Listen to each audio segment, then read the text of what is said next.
Have some coffee. It'll calm me down. Where's Romack? Oh, at the funeral parlor, Chief. Now, you say you never saw this man before? Never, Mr. Smith. And I've never been in a police station either. Never in all my life. Well, don't let us scare you, ma'am. We just want to know how it all happened. Well, I was coming home from visiting Miss Mansion. I took a shortcut through the alley. This man appeared out of the dark and asked me to have a drink with him.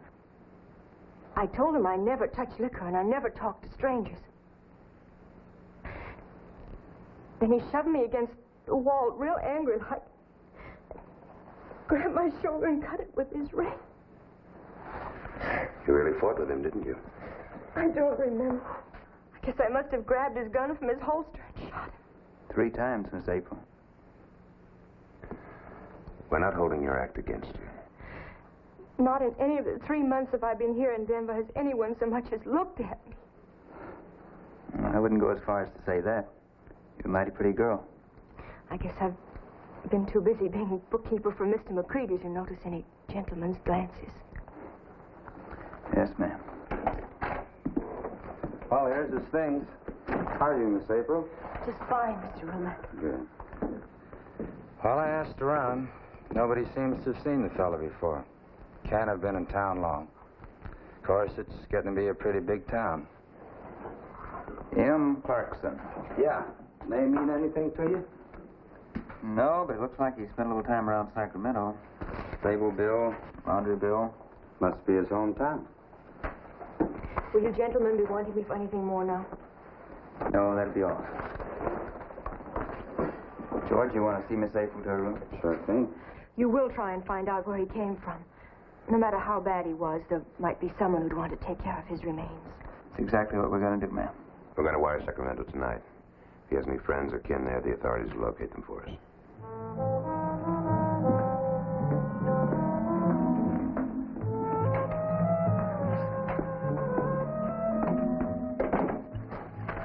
Yes, sir. It's a mighty pretty girl. You sure you're going to be all right, ma'am? Perfectly, Mr. Romack. You've been more than kind. Thank you. Good night.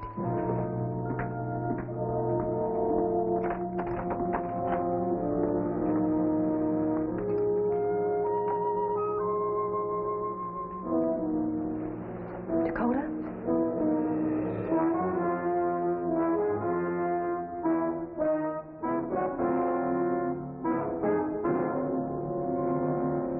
You mustn't stay any longer now. I had to know. It's working like a charm. You didn't think we'd get away with it, did you? Sending you here 3 months ago. Little old bookkeeper me. Yeah. I told you we'd run into somebody who looked enough like me to make this thing work. I followed him for 2 days. Well, it's sure good seeing you again, baby. Well, somebody had to come in here and point him out to you. I missed you too, baby. Don't make it worse for us now. I'll be in Golden City at the Crown Hotel. Room 201. I'll be leaving here tomorrow. With the money. With the money.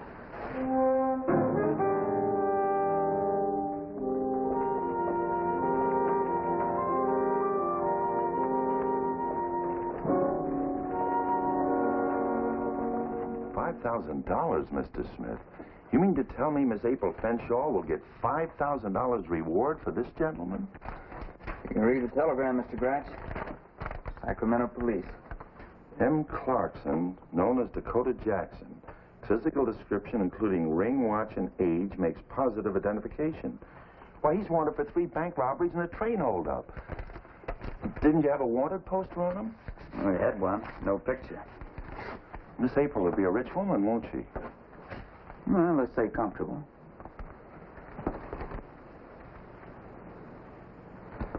Something eating on you, Smitty?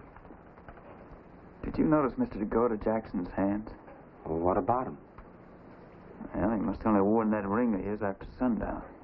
Well, how do you figure that? A man wears a ring for any length of time. It leaves a little white circle on his finger when he takes it off. And you don't get calloused hands from robbing banks. Well, he probably ain't been robbing any banks for some time. Probably hiding out in some mine. Look, it's happened before. It's an open and shut case. No angles. Where would you look? Is there anything else, gentlemen? No, that'd be all. Come on, snap out of it. Let's go tell April the good news. You might as well. Come on. Hold on there, hold on now. Now, can't everybody crowd in here? Come on, let the little lady catch her breath. Thank you kindly, Mr. McCready. With all this work of yours I should be doing, I just don't know what to say. There ain't nothing you have to say, Miss April. Just be the girl hero of Denver in silence, man. I just can't believe it. I honestly and truly can't believe it. When's the money coming? It should be here by noon. Chief Richards is wired for verification, and we'll be able to issue the reward through the Denver City Bank. What are you going to do with the money, Miss April? I don't really know. I haven't thought about it. I have a sister in St. Louis that I could help. And after this shock and all, I could use a nice long vacation. Well, yes, I guess I can give an employee of mine a vacation. Such an honored employee. Then I can leave tonight for St. Louis? Indeed you can, my dear. As a matter of fact, you're taking the rest of the day off right now to get ready. And I'll bring back pretty dresses and high-heel shoes with pearl buttons, and I might even find a bow, Mr. Smith. I'm sure you will.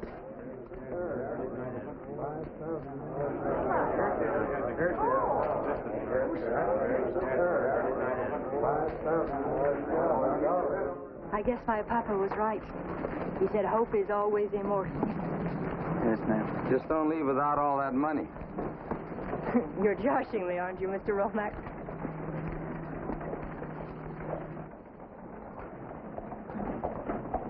Now, there's a cute little package, Smitty. You know, Edie and I often wonder why you haven't found a good little gal like that. What's bothering you now? A lot of things. What things? Name me one. Dead man. All right. First of all, we've got a dead outlaw who never did a day's work in his life. Yet his hands are all rough and calloused. Number two, there's a ring. It looks as though it's been worn for years. Yet it didn't leave a white circle on the man's finger. Number three, we're asked to believe the dead man was Dakota Jackson.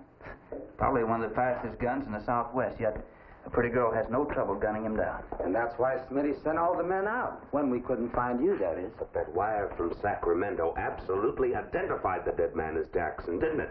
Yes, it did, but... And yet you took every man off the force and sent him out to check every rooming house and livery stable in Denver. I thought that was the best way to get some results. Look, Chief, that man that was killed didn't come into town on the stage. We checked at the office. So he must have ridden in. That means he must have a horse someplace. Besides, Smitty figures he rented a room somewhere. All we have to do now is find a rooming house where a guy rented a room and didn't show up last night. Simple. Have you any idea how many rooming houses there are in the city of Denver? Well, don't yell at me. I'm just his partner. He's the one who's always so dang suspicious. That's our job, isn't it? To be sure. A total of 8 men on the force. A whole town to be patrolled, and they're pulled off their jobs just... All right. All right, you can have the men. But for 2 hours. No more. I knew he'd see it our way. The chief didn't like it. But my decision to use all the men of the department at once on the case brought the quick results that could have been gotten no other way. An hour or so later, Officer McGowan arrived with an old codger in tow. Howdy, Mac. Hi, Smitty. This is Mr. Pepperson.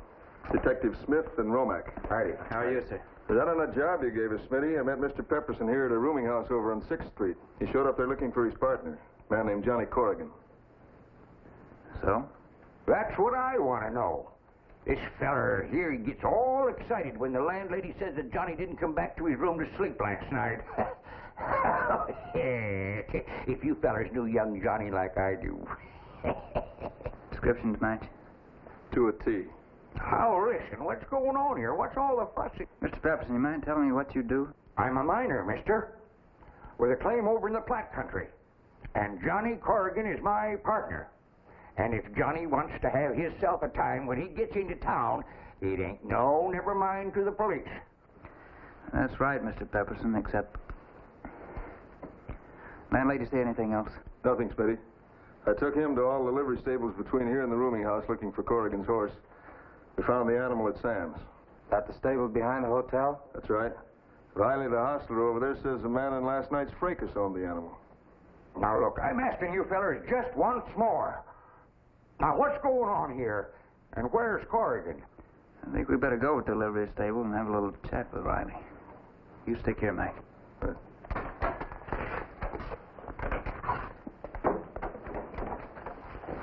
Hello, Mr. Smith. Hi, Riley. That's him. Yep, that's what belonged to the fellow that was killed last night. Are you sure? The one Miss April shot? Well, sure, I'm sure. When I seen him laying in the alley, I says, I'm going to have to sell the horse to pay for that feed bill. You fellers trying to say Corrigan's dead? We're not sure, Mr. Pepperson, but we'll find out. You mean maybe Miss April shot the wrong man? There ain't going to be no reward. Reward? What reward? Johnny Corrigan never did a wrong thing in his whole life. He was like a son to me. A fine, honest boy. Something's cockeyed here, Smitty. Well, we've been thinking there was. Mr. Smith, can I sell the horse or can't I? Better hang on to him for a while, Riley. I'll let you know. Come along, Mr. Pepperson. Let's take a little walk over to the funeral parlor. You better get Richards, George. Yep. That's Corrigan, all right. Or my name ain't Billy Pepperson. You sure? Take a look. He's got a knife scar on his right wrist. I ain't crazy. You live with a man 10 years. You know what he looks like. You got the wrong name on that man in the coffin, mister. He's right. The scar's there. This changes things a little. I told you. And he wouldn't attack no woman either. I know better than that. Somebody lied to you, mister. I heard you were here. Anything I can do? No, Mr. Gratz, just a little more identifying. Nothing to worry about. Nobody else knows anything about this but us. You want your partner's death solved, don't you? I'd give him a store teeth. Then keep your mouth shut about the mistaken identity. As far as you're concerned, there's still Dakota Jackson back there till we tell you otherwise. Now, look, you go back over to the stable and tell Riley you made a mistake. Go ahead and let Corrigan's horse be sold. And you just sit tight till we tell you otherwise. Nothing wrong, is there, gentlemen? Everything's just dandy. I'll take care of that. Yes, sirree. I'll take care of that right away. Looks like our Miss Fenshaw isn't such a sweet little bookkeeper after all.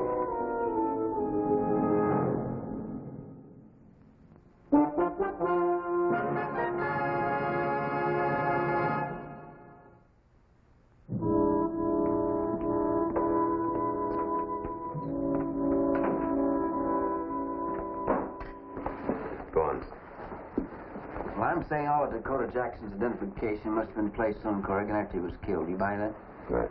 I still can't believe that girl lied to us, Smitty. No. Well, she said she was hit with that ring there. How could she get hit with it when the man didn't have it on till after he was killed?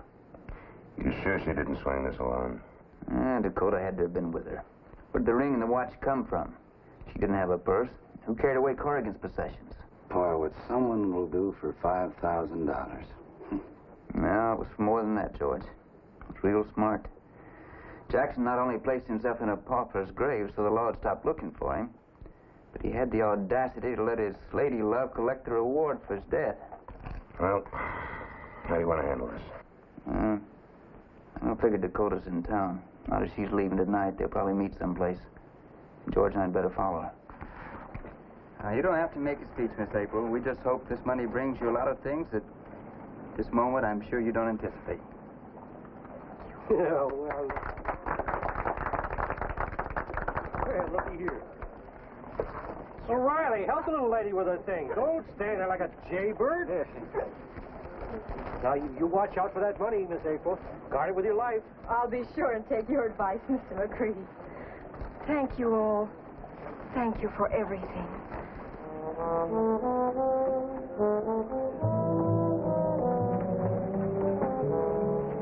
Get the horses ready, George. We have a long ride before that little bird lights on a limb. Just put them over there in the bag, Mr. Riley. Yes, sir.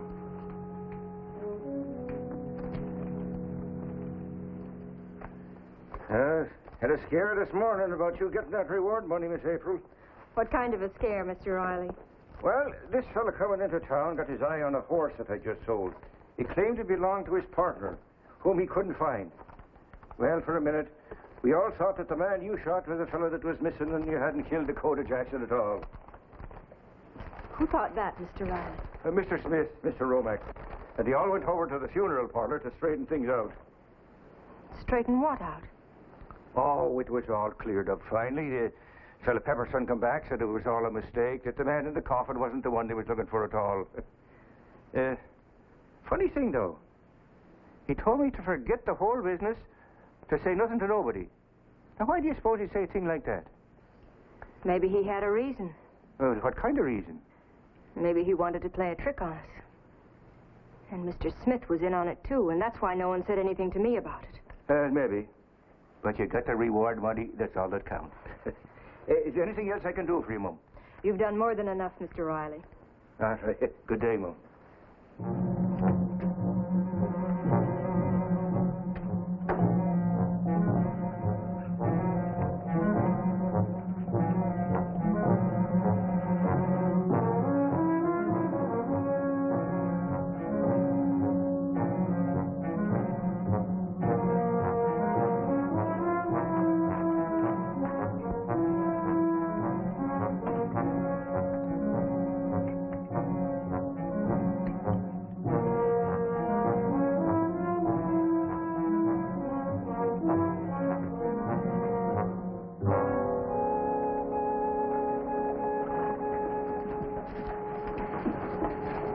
Arriving Golden City, bring extra luggage. Let me know if you have room for it.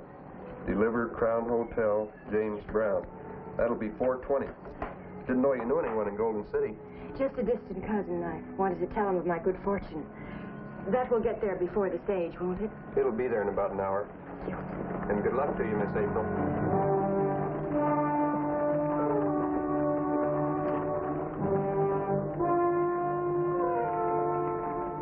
I have something very important to say to you, gentlemen. I'd like to go into your office a moment.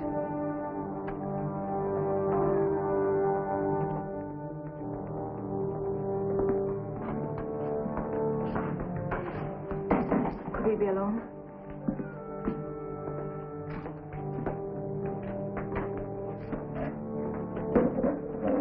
Sit down. Gentlemen, I've lied to you. The man who was shot the other night wasn't Dakota Jackson. Oh, wait a minute. Let me finish. Dakota's been my husband for 6 years. He sent me to this town to fool everyone. And I did. Against my principles. I had no alternative. I was afraid for my life. But the man you shot... Dakota shot him and forced me to run for help. He's been watching me ever since, till the reward money was delivered today. He took every bit of it from me. Where is he now? He's gone. Why didn't you say something about this earlier? I was scared. But I've grown to love this town and respect the people here. I can't go on fooling them any longer. I know Dakota would kill me if he knew I talked. But I'd like to help you catch him. That's a right nice speech, ma'am. I'm sure the judge will allow it in your favor. I mean it, Mr. Smith. If I have to go to jail, it'll be with the conscience that I did it to preserve my own life. As I said before, I'm scared of Dakota. But I want you to catch him. Where is he now, Miss April? I was to meet him tonight at the Crown Hotel in Golden City. He has the money? I can help you clear the way. He won't suspect me. All right. We'll see that you'll be quite safe. You stay in your room till the stage arrives. Mr. O'Mac will see that nothing happens to you. You won't tell anyone about this, will you? No. No, we wouldn't want any word to get back to Mr. Jackson. But you will be careful, both of you. Yes, ma'am. We're always careful.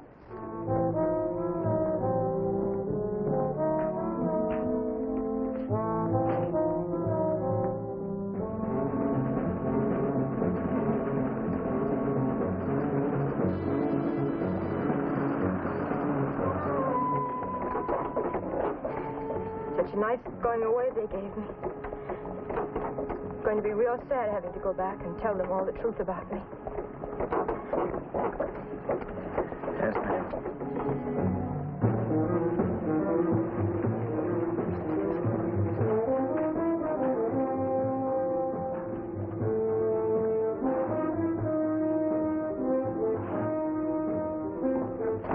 He's in room 204, but you better let me go first.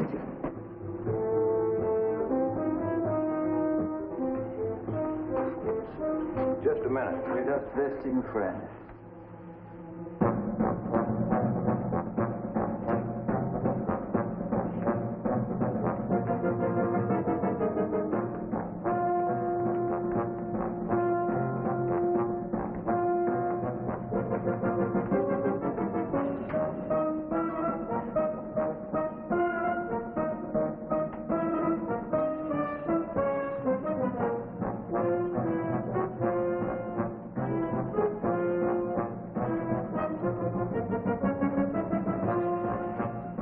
What's the matter? Not a thing, Miss April. Just go ahead and knock.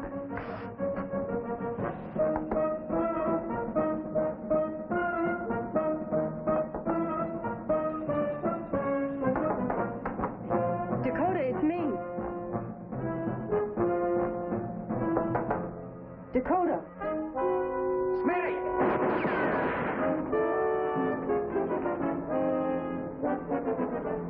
Come on out, Jackson.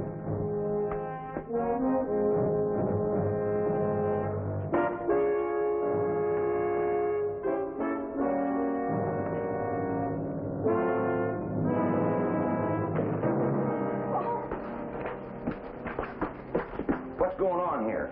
You better get your sheriff. What made you think he wasn't in 204? A couple of things. Number one, she hasn't told us the truth since this whole thing started. Two, when I checked the desk on the way in, the key to 204 was in the box. A man waiting for a pretty girl wouldn't go off and forget his key, would he? I wouldn't.